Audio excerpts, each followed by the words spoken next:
연정이도 학교 폭력을 당하고 가끔 저런 표정을 지었지. 연정이 미국에 가지 않았으면 나와 가끔 산행을 했을까. 연수가 학위를 받으면서 그 대학 연구소에 남는데요. 이제 아빠 도움 없어도 혼자 살 수 있다고 돈 보내지 말라고 하네요. 이제부터 혼자 무슨 재미로 살아가지. 할아버지 바위, 김영근. 잠에서 깨니 새벽이었다. 오늘은 쉬는 날인데 평소 일어나는 시간이 되자 자동적으로 눈이 떠졌다. 몸이 찌뿌드드하고 머리가 무거웠다. 왜 이렇지? 어제 과음한 사실이 얼핏 떠올랐다. 한 달 동안 작업한 현장들을 어제 마무리했다. 저녁 늦게까지 일을 하고 몸에 밴 신호를 털어내자며 삼겹살에 소주를 먹었다. 연휴가 지나고 다른 현장으로 가서 당분간 헤어지는 동료가 있어 밤늦게까지 술을 마셨다. 숙취 때문에 목이 말랐다. 냉장고에서 생수를 꺼내 마시며 창밖을 보니 아직 어두웠다. 특별히 할 일도 없으니 다시 자야지. 자리에 눕는데 휴대폰이 울렸다. 이렇게 이른 시간에 누구 전화지? 지금 일하세요? 미국에 있는 아내였다. 아내는 뉴욕에 있는 수산시장에 큰 처남 생선가게에서 일을 했다. 새벽에 나갔다가 오후에 집에 돌아왔다. 그래서 아내가 전화하면 이곳은 항상 아침이다. 내일이 추석이잖아. 여긴 오늘부터 닷새 동안 연휴라 집에서 쉬고 있어. 벌써 추석이군요. 여긴 여름더위가 가시잖아. 추석은 까맣게 잊고 있었어요. 연정이 연수 잘 있고 당신도 건강하지? 연정인 둘째를 가졌다고. 연순 이번에 박사학위를 받는데요. 그래서 전화했는데 한번 다녀갈 형편이 안 되면 축하 전화라도 해주세요. 알았어. 바로 전화할게.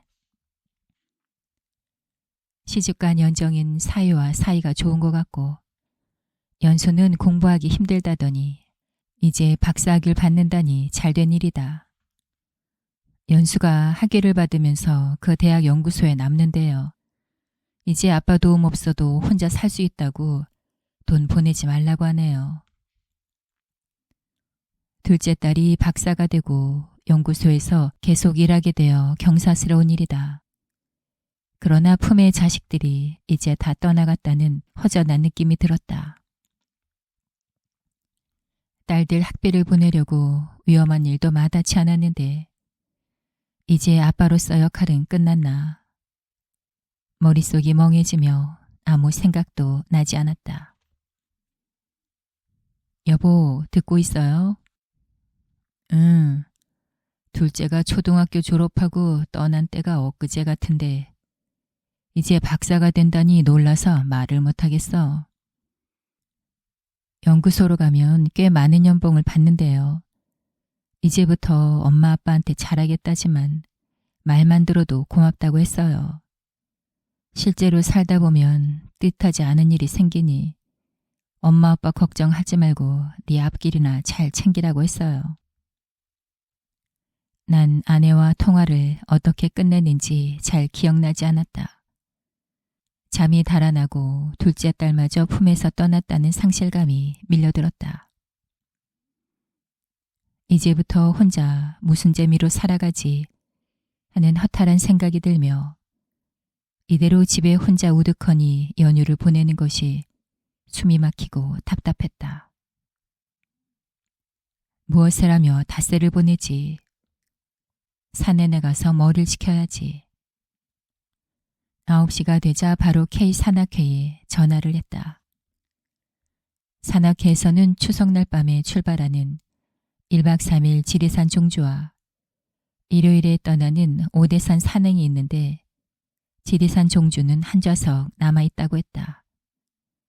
나는 별 생각 없이 하루라도 빨리 떠나는 지리산 종주를 곧바로 예약했다. 돌이켜 생각하니 가족들을 미국으로 보냈던 봄에 처음으로 지리산 종주를 했다. 열심히 일해서 딸들 학비를 대야지 하는 생각에 극기 훈련을 겸하여 종주에 도전했었다. 17년이 지난 지금 딸들이 모두 품을 떠나 혼자가 된 외로움에 다시 지리산에 가게 되었다. 나는 벽장 속에 잠자고 있던 등산 장비를 꺼내 점검하며 구입해야 할 것들을 메모했다. 몸이 오른쪽으로 쏠리며 머리가 창문에 부딪혀 잠에서 깼다. 커튼을 젖히고 밖을 보니 버스는 고속도로에서 인터체인지를 돌아 나가고 있었다. 휴게소를 출발한 후에 바로 잠이 들었으니 1시간을 넘게 잔 것 같았다. 안전벨트를 하고 시든 배추처럼 쭈그리고 잠을 자서 그런지 몸이 무겁고 허리가 거북했다. 이런 몸으로 종주를 할 수 있을까 하고 은근히 걱정되며 준비도 없이 갑자기 결정한 산행이 새삼스레 후회되었다. 차창밖에 어렴풋이 보이는 것은 가파른 언덕이었다. S자로 이어진 고갯길이라 버스의 엔진 소리가 요란했다. 엔진의 비명소리가 시끄러워 기지개를 켜며 한두 명씩 잠에서 깨어난다. 산행을 준비한다고 부산한 실내에 등이 켜지며 산악회 총무가 자리에서 일어나 마이크를 잡고 오늘의 산행을 간단히 설명했다. 거의 다 왔나 보네. 어디쯤 왔어? 시끄러운 소리에 옆자리에서 코를 골며 자던 강 사장이 부스스 잠에서 깨며 물었다. 20분 후면 성삼재 주차장에 도착할 거래요. 강 사장님은 느긋한 걸 보니 종주를 여러 번 하셨나 봐요. 이번이 7번째야. 작년에도 한 번 왔어. 대단하세요. 내가 종주한 건 17년 전이에요. 얼떨결에 다시 종주한다고 왔지만 지금 걱정이에요. 전에 왔을 때 힘들게 천왕봉을 올라가고 발바닥이 아파 절뚝거리며 내려왔던 기억뿐이었다. 그때는 44살이었는데 환갑인 내가 잘 갈 수 있을까? 마라톤처럼 페이스 조절이 중요해. 나이 든 사람은 처음부터 젊은 애들을 따라가려면 체력 소모가 심해져서 나중에 힘들어. 정 선생은 나와 같이 천천히 가. 다행이네요. 강 사장님 뒤만 졸졸 따라가야겠어요. 나보다 5살이나 위인걸 어떻게든 쫓아가야지. 정 선생, 김밥 좀 들어. 강 사장은 배낭에서 김밥 2줄을 꺼내더니 한 줄을 나에게 건네주었다. 김밥을 받아들었지만 버스 안에 쭈그리고 앉아 있어서 속이 그들먹했다. 나는 나중에 산에서 먹겠다며 김밥을 배낭 속에 넣었다. 노고단 고개로 가는 길은 계속된 오르막이었다. 쉬지 않고 올라가니 숨이 막히고 이마에 땀방울이 맺혔다. 대여섯 시간을 좁은 버스 의자에 앉아 있어서 몸이 쉽게 풀리지 않는다. 젊은 산악회원들은 2~3명씩 짝을 지어 먼저 올라갔고 뒤에서 같이 오던 강 사장은 배가 아프다며 대피소에서 화장실을 갔다. 가끔 뒤를 돌아봐도 그의 불빛은 보이지 않았다. 칠흑같이 어두운 산길에 헤드런턴의 작은 불빛만 바람을 비추고 고요한 주위의 거친 숨소리가 퍼져나갔다. 숨이 목에 찰 무렵 산 너머에서 둥근 보름달이 나타났다. 달은 산 위에 오르면 잡힐 듯이 서쪽 하늘에 기울었다. 능선 너머엔 봉긋한 봉우리들이 처녀의 젖가슴처럼 수줍게 모습을 드러냈다. 노고단 고개라는 팻말이 나타나고 노고단으로 오르는 계단이 보였다. 팻말 앞에 서서 땀을 닦으며 이정표를 살폈다. 성삼재에서 이제 2.6km 올라왔는데 천왕봉까지 25.5km나 남아 있었다. 벌써 장단지가 당기는데 앞으로 남은 거리가 까마득했다. 잠시 후 노고단 대피소 쪽에서 고개로 올라오는 작은 불빛이 보였다. 강 사장이겠지. 여기까지 오려면 10분은 걸릴 것 같았다. 산등을 타고 싸늘한 바람이 콧등을 스쳤다. 얼굴에 땀이 식으며 으스스 추워 등산복 지퍼를 바싹 올렸다. 올라올 때는 모든 생각이 머릿속에서 빠져나갔는데 한가하게 서 있으니 가족을 미국으로 보낼 수밖에 없었던 17년 전이 가슴 아프게 떠올랐다. 새벽에 일을 나가려 일찍 잠자리에 들었는데 아내가 자고 있는 나를 깨웠다. 연정이 비명을 질러 방에 가서 살폈더니 몸에 멍투성이라고 했다. 아내를 따라가 곤히 자는 연정이를 깨워서 물었더니 말은 안 하고 울기만 했다. 한참 후에 칠공주라고 불리는 일진 애들한테 돈을 빼앗기고 맞았다고 입을 열었다. 전철역 주변을 재개발하여 지은 아파트에 사는 일진 애들은 달동네 사는 애들을 괴롭힌다고 했다. 담임 선생에게 말했지만 부모들이 저명 인사들이라 그런지 학교에서도 모른 척 한단다. 아내가 다음 날 학교를 찾아가 딸이 폭행당한 사실을 담임에게 말하고 적절한 조치를 부탁했다. 시간이 지나도 연정이 표정이 계속해서 어두웠다. 사정을 들어보니 다시 폭행을 당하진 않았지만 반에서 왕따가 되었단다. 애들이 연정과 말도 못하게 일진들이 압력을 넣는 것 같았다. 아내가 알아보니 연정이 외에 피해를 본 다른 애들이 없어서 화장실 청소만 일주일 시켰다고 했다. 아내는 학교의 불공정한 조치에 상당히 화가 났다. 가해자와 같은 학교에 보낼 수 없으니 주동자를 전학시켜달라고 요구했다. 그러나 학교 상벌위원회에서 내린 결정은 바꿀 수 없고 다니기 힘들어하면 연정을 다른 학교로 전학시키라고 했다. 아내는 그런 부당한 조치를 참을 수 없다며 교육청에 진정서를 내기도 했지만 가해자 부모들 때문인지 바뀌는 것은 없었다. 연정이 점점 말이 없고 야위어가자 아내는 미국에 있는 큰오빠에게 도움을 청했다. 그는 10여 년 전에 이민을 가 수산시장에서 자리를 잡았다. 그가 애들을 공부할 수 있도록 도와줄 테니 미국으로 오라고 했다. 작은 빌라를 담보로 빌린 작은 돈을 가지고 아내는 연정과 연수를 데리고 뉴욕으로 갔다. 그렇게 가족을 보내고 이곳에서 혼자 지낸 지 벌써 17년이 되었다. 10여 분이 지나자 거친 숨소리와 함께 강 사장이 땀을 흘리며 나타났다. 여기서 좀 쉬세요. 에너지바를 한 개 그에게 건네며 말했다.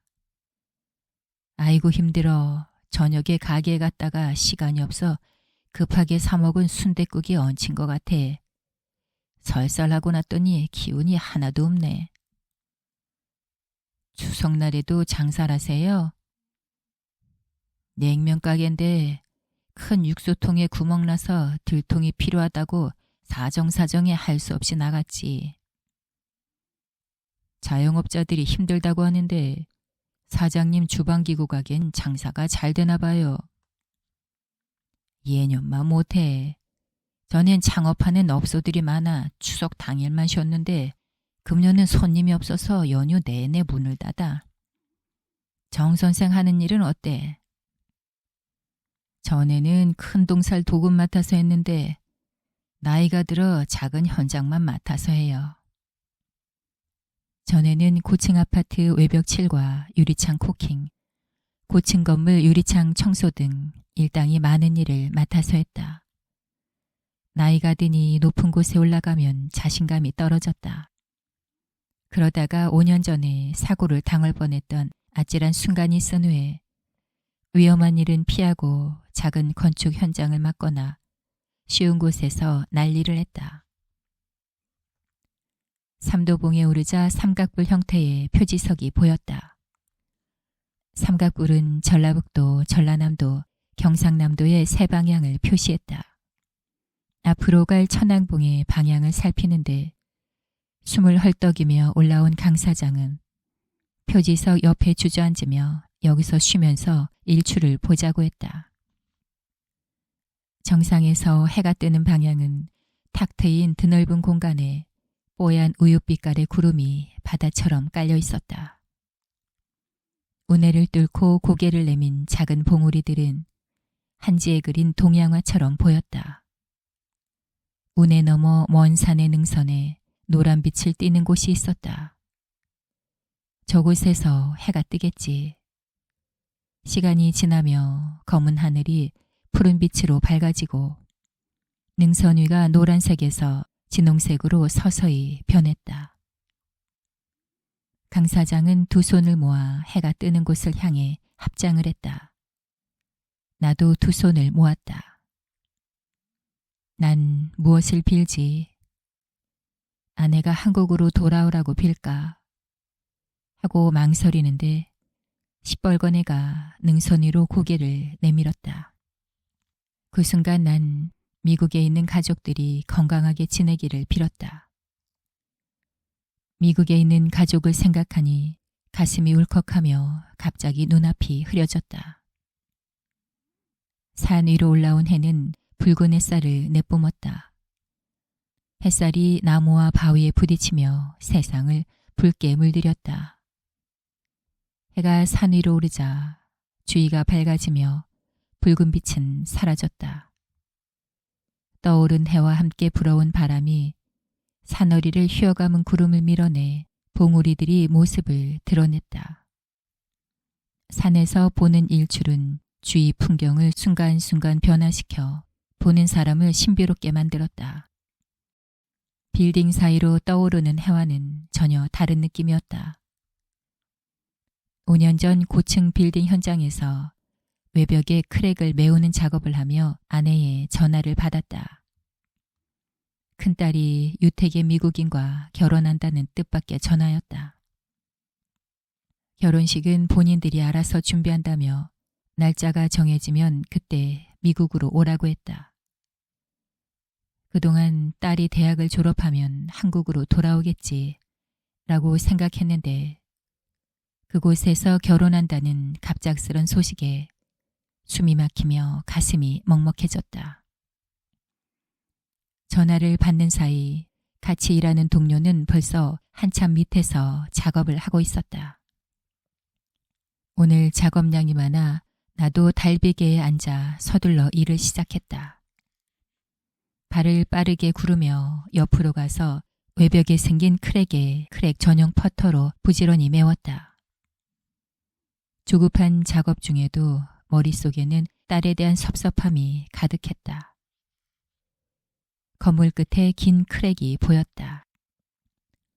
그곳으로 발을 굴려 이동하는데 앞 건물 사이로 시뻘건 해가 불쑥 떠올랐다. 전혀 예상하지 못했는데 갑자기 떠오른 해가 눈 속으로 들어왔다. 해가 뜨며 건물 사이로 불어온 바람이 나를 건물에서 밀어냈다. 발이 미끄러지며 균형을 잃고 앞으로 몸이 쏠렸다. 달비개에서 몸이 떨어졌지만 난 스크래퍼를 놓고 본능적으로 구명줄을 잡았다. 그 후로 고층 건물 작업은 할 수 없었다.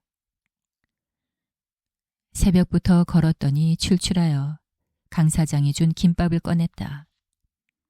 반을 잘라 그에게 권하니 그는 고개를 절레절레 흔들며 배가 아프다며 휴지를 들고 산 밑으로 내려갔다. 그 사이에 키가 큰 여자가 다리를 절뚝거리며 올라와서 인사를 했다. 둥근 모자 밑으로 동그란 눈이 귀여운 인상이었다. 가슴에 K 산악회 리본을 달고 있었다. 다들 갔는데 왜 이렇게 혼자 늦게 와요? 반야봉을 들러오느라 늦었어요. 하얀 얼굴에 동그란 눈이 연정과 닮아 그런지 낯설지 않았다. 다리를 다쳤나 봐요.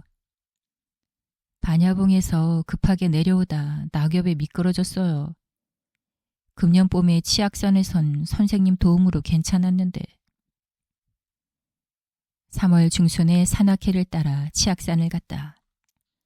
비로봉에서 하산하는데 한방눈이 내렸다. 산에 눈이 쌓여 응달진 계곡은 바닥이 얼었다. 계곡에 10여 미터 되는 가파른 절벽이 있었다. 아이젠을 가져오지 않은 사람들은 내려가지 못하고 쩔쩔맸다. 후미에 있던 난 가지고 다니던 로프를 배낭에서 꺼냈다. 30미터짜리 로프를 옥매듭으로 큰 나무에 묶었다. 밑으로 내려가며 로프를 가끔씩 굵은 나무에 걸었다. 로프를 아래로 늘어뜨리고 장대장과 함께 중간에서 사람들을 잡아주었다. 김 작간 먼저 안 갔어? 강 사장이 허루침을 추스리며 나타났다. 검게 탄 내 얼굴과 달리 희고 둥실하던 그의 얼굴이 홀쭉해 보였다. 반야봉에서 내려오다가 미끄러졌어요. 강 사장님 스프레이 파스 있어요? 파스는 없는데.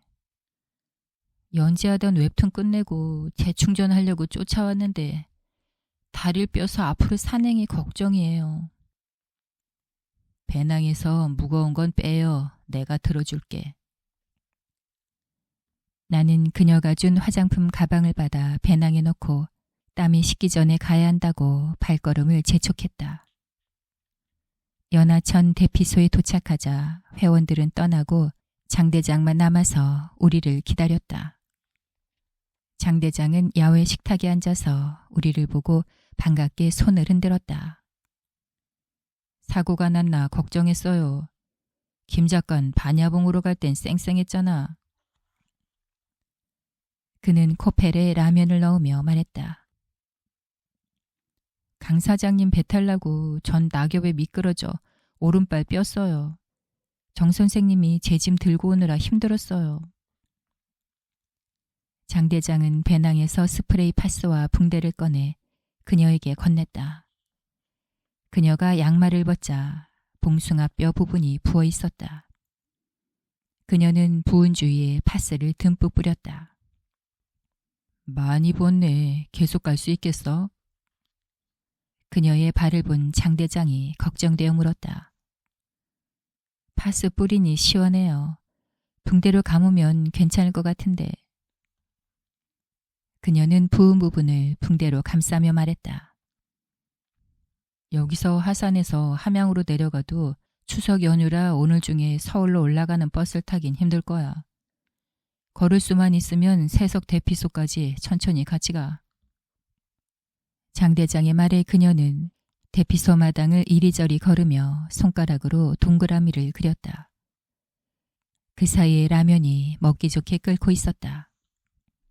나는 새 그릇에 골고루 면을 담고 국물을 부어서 탁자에 올려놓았다. 김 작가는 자신의 그릇에 담긴 라면을 강 사장의 그릇에 반이나 덜었다. 강 사장은 그릇에 가득한 라면을 후딱 먹어치우고 언제 배탈이 났는지 모르게 코펠에 남아있던 건더기도 알뜰하게 끌어다 먹었다. 라면을 먹는 사이 장 대장은 작은 코펠에 물을 끓여 커피 믹스를 한 컵씩 타서 나눠주었다. 강 사장님은 배탈 나셨다며 이제 괜찮은 거예요? 코펠 바닥을 긁고 있는 강 사장을 보며 장 대장이 웃으며 물었다. 아직도 배가 부글부글 끓는데 배에 힘이 빠지면 올라갈 때 힘드니 억지로 먹어두는 거야. 참, 요전에 아드님이 가게 와서 캠핑 장비를 많이 사가셨어요. 내가 그 나이엔 애들을 데리고 산에 다녔는데 요즘 애들은 산엔 안 가고 캠핑을 가는 것 같아. 맞아요. 제가 처음 장사 시작한 20년 전엔 산악회 회원도 많고 등산용품이 잘 팔렸는데 지금은 매출이 많이 줄었어요. 저도 할 수 없이 한쪽 편에 캠핑 용품을 파는데 점점 그 비중이 늘어요. 옛날에 돌아가신 선친이 그 자리에서 군용품을 팔았잖아. 군복 물들인 작업복을 나도 많이 사 입었지. 아버진 가게에서 군용 담요, 텐트, 판초 우위, 반합 등을 등산용품으로 팔았어요. 장 대장님 가게가 어디 있어요? 시집간 친구들이 차박한다면서 장비 파는 곳을 묻던데 장 대장님 가게에 가라고 해야 되겠네요. 장 대장 가게는 동대문 종합시장 뒤에 있었다. K산악회가 가게 한쪽에 있는데 산악회 총무와 친구라 서로 도와준다고 했다. 영신봉을 오르는 까마득한 계단을 보고 강 사장과 김 작가는 더 이상 못 가겠다고 바닥에 퍼져 앉았다. 강 사장은 벽소령 대피소에서 배가 다시 아프다며 화장실을 다녀온 후에 자꾸 뒤로 처졌고 김 작가는 오른발이 삐어서 반대다리에 힘을 쓰니 왼쪽 허벅지에 가래톳이 섰단다. 장 대장은 먼저 가서 저녁밥을 준비하겠다며 김 작가의 배낭을 앞으로 메고 올라갔다. 쉬고 있는 강 사장을 두고 난 김 작가를 재촉하여 수백 개의 계단을 올라갔다. 계단 위쪽에 오르자 체력이 고갈되어 움직일 수 없었다. 물을 마시며 숨을 고르고 온 길을 내려다보니 중간 쉼터에 있던 붉은 단풍나무가 까마득하게 보였다. 넉넉고 바라보니 달비기에 앉아서 내려다보는 착각이 들었다. 선홍빛 단풍나무가 점점 크게 보이며 단풍나무를 향해 내려가는 것 같았다. 고개를 드니 절벽의 바위들이 거꾸로 올라가고 있었다. 달비개의 가속도가 붙어 바닥에 충돌할 것 같았다. 나는 다리에 힘이 풀려 주저앉듯 비틀거렸다. 현기증이 나서 눈을 감고 구명줄을 잡았다. 김 작가는 깜짝 놀라 비틀거리는 내 팔을 잡아당겼다. 내가 구명줄이라고 잡은 것은 그녀의 손이었다. 고갯마루에 오르니 누렇게 물든 나뭇잎 사이로 세석 대피소의 지붕이 보였다. 이미 해는 서쪽 산으로 넘어가고 주위에 어둠이 내리깔리기 시작했다.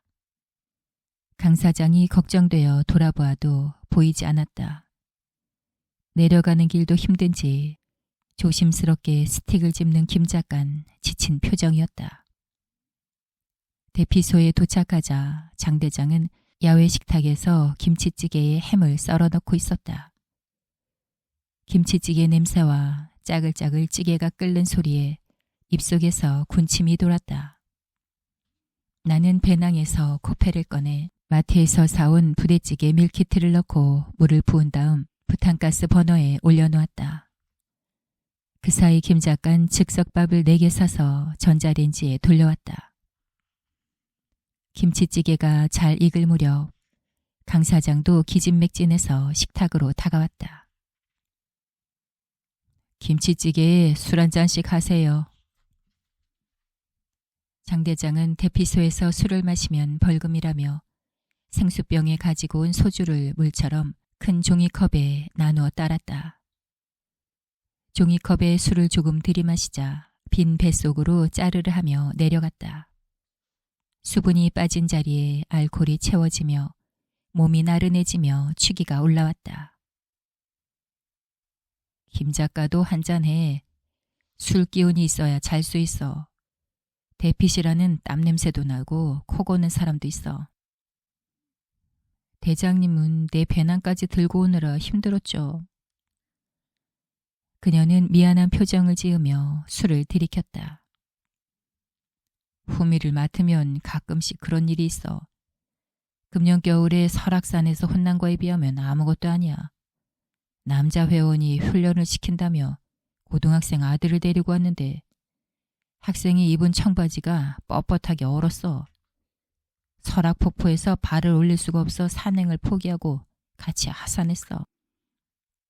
서울 가면 제가 소주 한 잔 대접할게요. 폐잔병끼리 한번 뭉치자고. 강 사장은 배탈이 다 나았는지 밥에 김치찌개를 잔뜩 비비면서 맞장구 쳤다.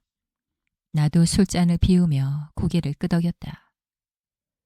오늘 하루 고생을 같이 해서 그런지 식탁 분위기는 오래전부터 친한 사이처럼 푸근했다. 대피실 전등이 소등되자 이곳저곳에서 합창을 하듯 코를 골았다. 옆자리 강 사장도 눕자마자 바로 잠이 들었다. 나는 물먹은 솜처럼 몸이 처졌지만 허벅지와 장단지가 당기고 욱신거려 잠이 오지 않았다. 점점 정신이 맑아지며 아내와 함께 고생한 지난날이 떠오르며 앞으로 혼자 어떻게 살아야 할까 하는 생각만 머릿속에 가득했다. 아내는 아버지가 폐암 수술을 받고 1년여 자리에 누웠다가 돌아가실 때까지 홀씨 아버지를 10여 년 모셨다. 애들이 어린이집에 들어가자 마트와 식당에 파트타임을 다니며 틈틈이 돈을 벌어 빌라를 살 때 받은 대출을 갚았다. 미국으로 가서 큰처남 가게에서 일을 하며 애들을 공부시켰다. 큰딸을 수산시장에서 도매상하는 사위한테 시집 보내고 작은 딸을 박사로 만들었다. 그런 아내에게 애들 뒷바라지가 끝났으니 이제 한국으로 돌아오라고 말할 수 있을까? 더군다나 처갓집 가족은 모두 뉴욕에서 살고 있는데 연정이 결혼식 때 난 처음으로 미국에 갔다. 한 달 동안 미국에 있는데 말이 한 통에 대부분 시간은 좁은 아파트에 혼자 처박혀 있었다. 저녁이 되어 아내는 생선 비린내와 함께 가게에서 돌아왔다. 아내가 샤워를 하고 나서야 마트도 가고 공원에도 갔다. 그러나 10여 년의 시간은 촘촘하던 가족의 간격을 헐겁게 만들어 놓았다. 부부 사이에 애틋하던 감정은 이미 식었고 훌쩍 커버린 딸들과는 대면대면했다. 그래서 미국에서 돌아올 때는 가족과 헤어지는 섭섭함보다는 한국으로 돌아간다는 안도감이 앞섰다. 그때부터 5년이 더 지난 지금은 더 간격이 벌어졌겠지. 이런저런 생각을 하다가 깜빡 잠이 들었다. 부스럭대는 소리에 잠에서 깨어났다. 귀퀴한 땀 냄새가 서늘한 공기를 타고 코 속으로 스며들었다. 평소에 안 쓰던 팔다리 근육들이 여기저기 쑤셨다. 이른 새벽인데 천왕봉에서 일출을 보려는 사람들이 랜턴을 켜고 짐을 꾸려나갔다. 시간이 흘러 다시 잠을 청했지만 사람들 발소리에 다시 깼다. 옆에 강 사장은 추운지 담요를 돌돌 말고 곤히 자고 있었다. 일찍 일어나서 아침 식사를 준비해야지.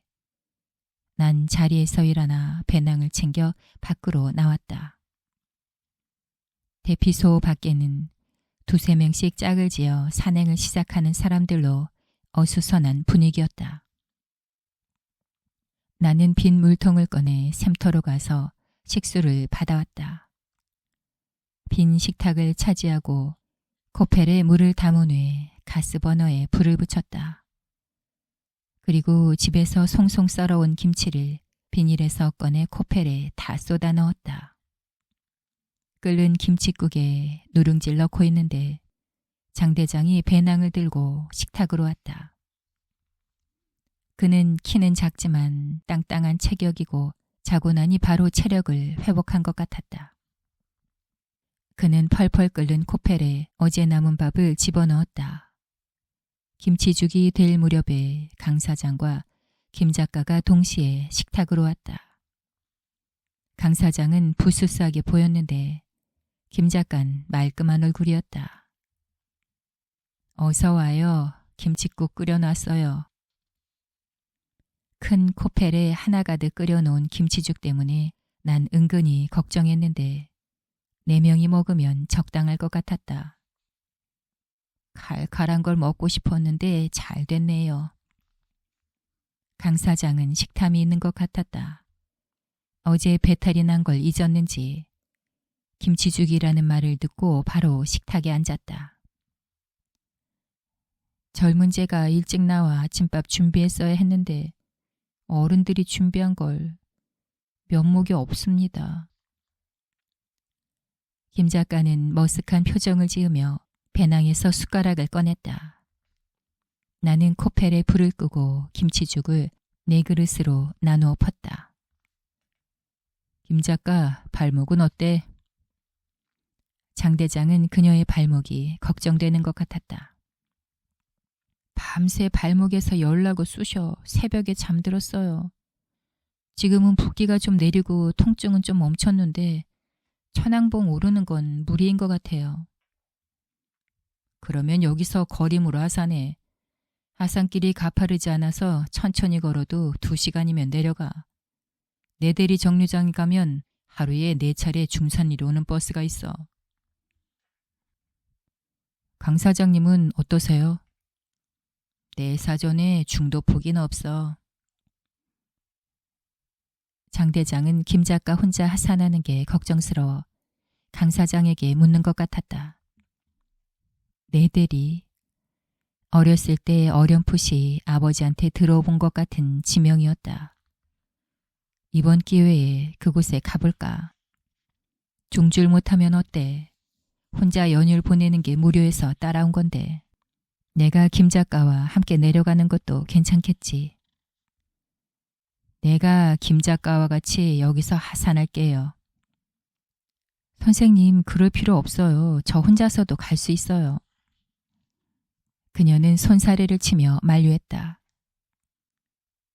다리 근육이 뭉쳐서 나도 천왕봉 넘는 건 무리예요.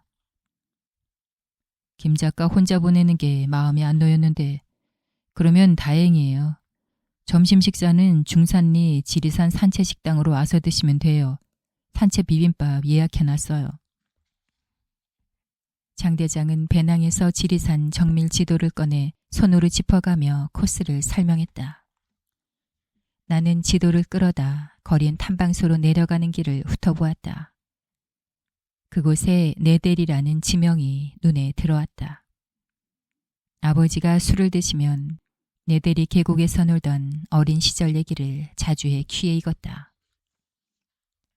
능선 위로 떠오른 해는 세석 평전의 넓은 들을 밝게 내리비췄다.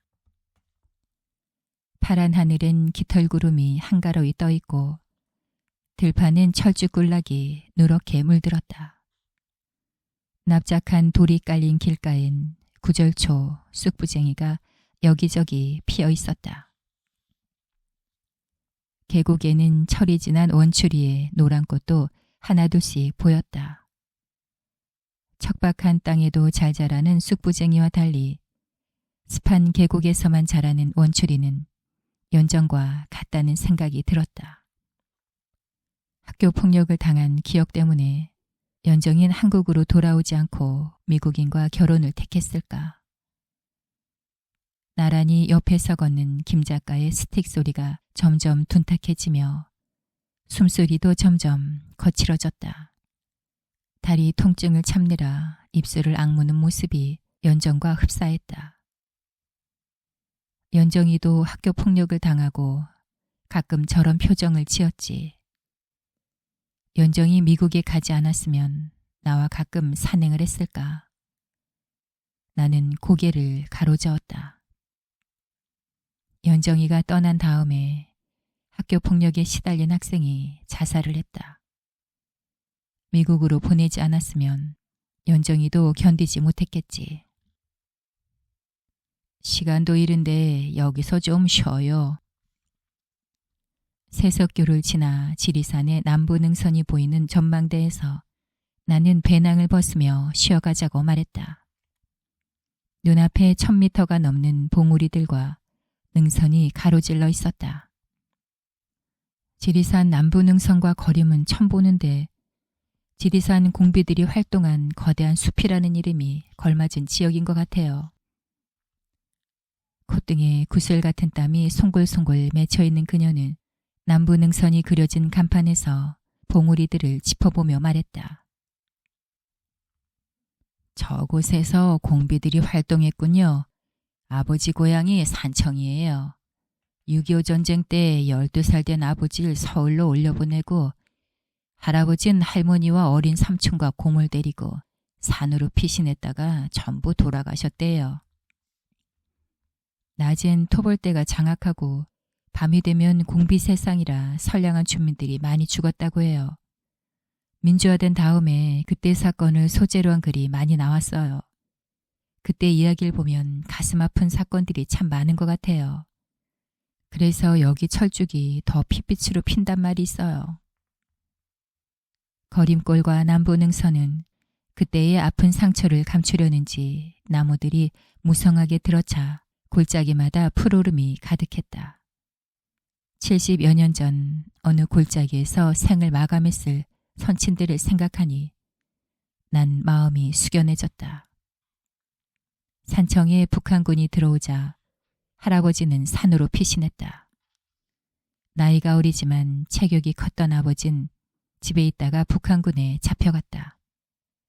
할아버지도 아버지를 빼내러 갔다가 붙잡혀 같이 보급품을 나르는 부역을 하게 되었다. 국군이 실지를 회복하자 경찰은 북한군에 부역한 사람들을 색출했다. 할아버지는 아버지를 진주에서 버스를 태워 서울 여동생 집으로 보냈다. 그러나 고모는 피난을 가서 서울에 없었다. 고모 외에 연고가 없는 아버진 구걸하며 떠돌다가 극장에서 잡일을 하며 숙식을 해결했다. 그곳에서 간판 그리는 걸 배워 아버진 극장이 문을 닫을 때까지 간판을 그렸다. 아버진 서울로 올라와 왕십리 극장에서 간판쟁이가 됐어요. 어렸을 때부터 간판 그리는 걸 보고 자라서 나도 칠을 하게 됐나 봐요. 내가 초등학교 3학년 되던 해에 어머니가 돌아가셨다. 나는 학교가 끝나면 개천이 판잣집에 혼자 있기 싫어 극장으로 갔다. 매일 그곳에서 간판 그리는 걸 구경했다. 아버진 밑그림도 없이 큰 붓을 부드럽게 돌리며 사람 얼굴을 그렸다. 나는 신어 냄새를 맡으며 막대기로 땅에 따라 그렸다. 전 겨울왕국을 보며 애니메이션을 배웠는데 엉뚱하게 지금은 웹툰을 그려요. 다음 작품으로 무당 얘기를 그릴까 생각하고 그 모티브를 얻기 위해서 반야봉에 들렀어요. 지리산의 주능선은 보이지 않았지만 반야봉과 마주 보이는 천왕봉이 머릿속에 남아있는지 그 방향을 바라보며 그녀는 반야봉의 전설을 말했다. 천신의 딸인 마과알미가 지리산에 내려와서 불도를 닦고 있던 도사 반야와 결혼해서 천왕봉에 살았대요. 그들은 딸만 8명을 두었는데 반야는 더 많은 걸 깨우치려고 반야봉으로 가서 마과알미가 100발이 되도록 돌아오지 않았어요. 마과알미는 남편을 기다리며 딸들을 한 명씩 팔도에 보냈대요. 딸들이 팔도로 가서 모두 무당이 되었다는 전설이에요. 전설을 들으며 난 가족과 함께 사는 것보다 돌을 깨우치는 것이 중요한가. 전국에 뿔뿔이 흩어져 무당이 된 마고 할머니의 딸을 김 작가는 어떻게 그릴까. 머릿속으로 혼자 질문하는 사이에 거림 쪽에서 등산객들이 계속해서 올라왔다. 그들에게 자리를 내어주고 우리는 천천히 산 아래로 걸음을 옮겼다. 내대리 버스 정류장에 다다르자 코끼리보다 더 큰 집채만한 바위가 길 옆에 보였다. 바위를 자세히 보니 낯이 익다는 생각이 들었다. 내가 전에 이곳에 왔었나? 여기 온 기억은 없는데 어디서 본 것 같았다. 책에서 봤나? 기억을 더듬다가 불현듯 아버지 화첩에서 본 그림이 생각났다. 분명히 저 바위의 그림이었다. 아버지가 돌아가시고 아내가 유품을 정리하다가 양장 노트 하나를 가져다 주었다. 노트를 펼쳐보니 드로잉 연필로 스케치한 그림이 10장 넘게 들어있었다. 화첩에는 바위, 암자, 계곡, 폭포 등이 그려져 있었다. 어디서 그린 그림인지 몰라도 아버지가 남긴 그림이라 유품으로 20년이 지난 지금도 그 화첩을 책장에 보관했다. 아버진 전쟁이 끝난 후에 부모와 동생들이 산에서 죽었다는 사실을 알고 고향을 등졌다. 서울에서 호적을 새로 만들고 고향을 찾아가지 않았다. 아버지가 산청에 갔다는 말을 들은 적이 없는데 언제 이곳에 와서 바위 그림을 그렸을까? 자세히 보니 바위 위에 나무가 하나 보였다. 아버지 그림에도 작은 나무가 분명히 있었다. 겉보기엔 아버지가 고향을 잊은 것 같았는데 몸이 아프니 가족들이 생각이 났던 것일까? 부모와 어린 동생들이 잠든 곳을 죽기 전에 가보고 싶었겠지. 아버진 폐암 수술하기 바로 전에 다녀가신 것 같았다. 정류장 가서 중산리로 가는 버스 시간을 알아보니 약 1시간의 여유가 있었다. 온몸이 뻐근했지만 나는 배낭을 벗어 김 작가에게 맡기고 내려오면서 본 지리산 공비 터벌 루트의 안내판으로 다시 갔다. 안내판을 자세히 읽어보니 이곳에서 10분 정도 올라가면 길상암이 있고 그 위 도장골에 공비들의 아지트가 있었다고 적혀 있었다. 할아버지가 식구들을 데리고 피신한 곳은 도장골이겠지. 그곳으로 올라가면 아버지가 그린 장소가 더 나오겠지. 안내판에서 10여 분 걸어오르자 입구에 길상암이라고 쓴 간판이 보였다. 조금 더 걸어가자 화첩에서 본 작은 암자가 나왔다. 길상암을 둘러보고 시간 여유가 있어 암자 옆 계곡으로 내려갔다. 넓은 계곡을 거슬러 올라가자 작은 폭포가 보였다. 떨어지는 물의 양이 적어 다르게 보이지만 분명히 아버지 화첩에서 본 폭포였다. 폭포로 다가가 내려오는 물을 두 손에 받아먹었다. 아버지도 폭포를 그리며 이 물로 목을 죽였겠지. 목이 마르던 터에 마신 시원한 물은 몸에 바로 스며드는 것 같았다. 더 이상 오르지 못하고 이제 내려가야 할 시간이었다. 계곡 위에 핏빛처럼 검붉게 물든 단풍나무가 보였다. 나무에 다가가서 도장골에 온 기념으로 빨간 단풍나무 잎을 하나 땄다. 그리고 지갑을 꺼내 단풍잎을 소중히 넣었다.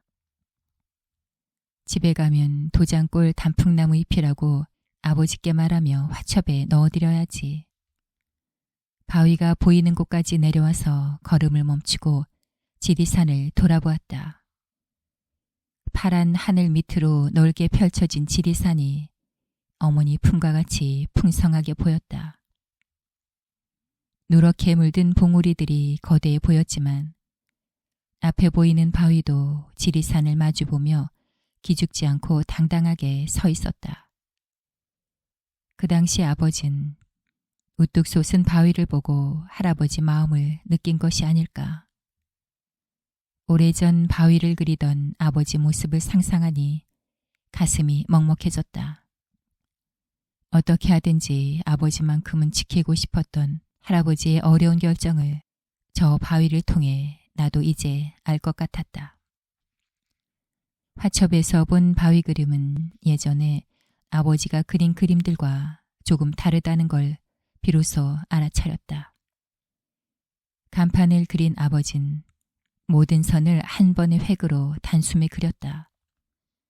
그러나 화첩에 그린 바위는 굵은 하나의 선 대신에 여러 개의 가는 선으로 이루어졌다. 아버진 할아버지를 생각하며 바위 그림에 자신의 한을 담은 것이 아닐까. 어린 나이에 가족을 떠나 타양에서 살게 된 아픔과 부모와 어린 두 동생을 저 세상으로 떠나보낸 아픔과 부역자라는 낙인이 찍힐까 두려워 고향을 버린 아픔을 선 하나하나에 담은 것 같았다. 가족을 미국으로 보내고 혼자인 난 어렴풋이 아버지 아픔을 이해할 수 있을 것 같았다. 우뚝 솟은 바위에 밝은 햇빛이 내리비쳤다. 바위의 그늘진 앞면에 사람의 얼굴이 보이는 것 같았다. 할아버지 얼굴일까? 할아버지를 사진으로도 본 적이 없지만 난 바위를 할아버지 바위라고 이름 지었다. 가까이 다가가서 할아버지 바위를 휴대폰에 담아가야지.